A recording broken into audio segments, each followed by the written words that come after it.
The Apostle Paul wrote the letter to the Philippians while he was imprisoned in Rome. In that letter, he encouraged the brethren to conduct themselves in a manner worthy of the gospel, knowing that they too would eventually suffer for the cause of Christ. Even though he was jailed, Paul found reasons to rejoice, offering prayers for them with joy in view of their participation in the gospel. In fact, Paul speaks of joy and rejoicing over a dozen times in this letter. Where did his joy come from? Let's take a look at Philippians chapter 2, verses 1 and 2. If therefore there is any encouragement in Christ, if there is any consolation of love, if there is any fellowship of the Spirit, if any affection and compassion, make my joy complete by being of the same mind, maintaining the same love, united in spirit, intent on one purpose. Paul told the Philippians how they can add to his joy. Notice, that means that Paul already experienced some joy. He tells them his joy can be made complete by building on 4 key elements that belong in the character of these faithful Christians. Paul weighed in by first mentioning those building blocks. First of all, he mentioned encouragement in Christ. That is, comfort, solace, found in having brethren who are devoted followers of Jesus. Second, there was consolation of love, comfort amid the caring from a loving God and from fellow Christians who can refresh one another. Third, there's the fellowship of the Spirit. That is, joint participation, a communion, a sharing in the essence, the values, and the fruits offered by the Holy Spirit. And fourthly, he mentioned affection and compassion. This was a sympathy, an affection from deep within, tender mercy, a heart of compassion, and the regard that Christians have for the afflicted. The very foundation of the joy that Paul already experienced was derived from the life and the faith of the Philippian Christians. But Paul wanted even more from them.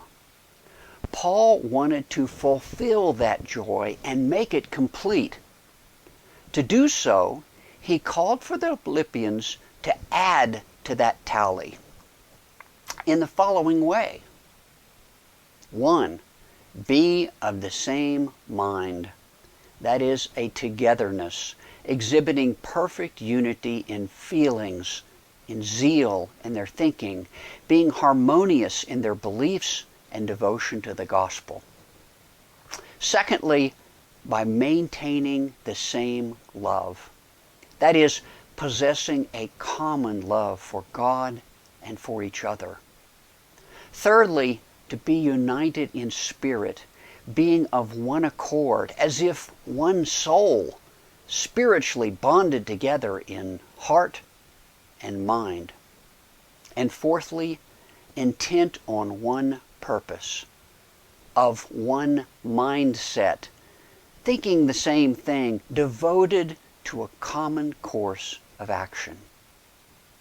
Paul's goal was to have these Christians function in perfect harmony, avoiding divisions and strife within the body of Christ, and demonstrating their common commitment to the gospel and to the underlying principles of the Christian faith. In Philippians chapter 2, verses 3 and 4, Paul prepares the Philippians to overcome the internal threats to their unity. Let's read that. Do nothing from selfishness or empty conceit, but with humility of mind let each of you regard one another as more important than himself. Do not merely look out for your own personal interests, but also for the interests of others. Paul tackled the dangers of selfishness and pride. And he did so by adding some measures to combat the self-made sources of division. What were they? First of all, he said, do nothing from selfishness or empty conceit. That is, don't be arrogant, full of pride, and act selfishly. To do that is to be contentious. It's partisan, and it promotes strife and discord. Instead, act with humility of mind. Be humble. Be modest in words and in deeds. Next, regard one another as more important than yourselves. Place other people first. This is consistent with some of the teaching that Jesus rendered in Luke chapter 9, verse 48, when he said, "The one who is least among all of you, this is the one who is great." Also, don't merely look out for your own personal interests. Instead, look out for the interests of others too. This is showing love for your neighbor. So what was this exhortation of joy leading the Philippians to? Where was Paul taking them spiritually? The answer is found in Philippians chapter 2 and verse 5.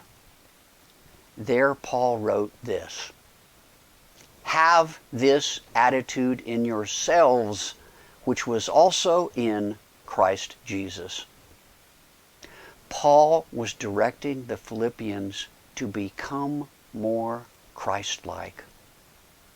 That was his goal, and it should be ours as well.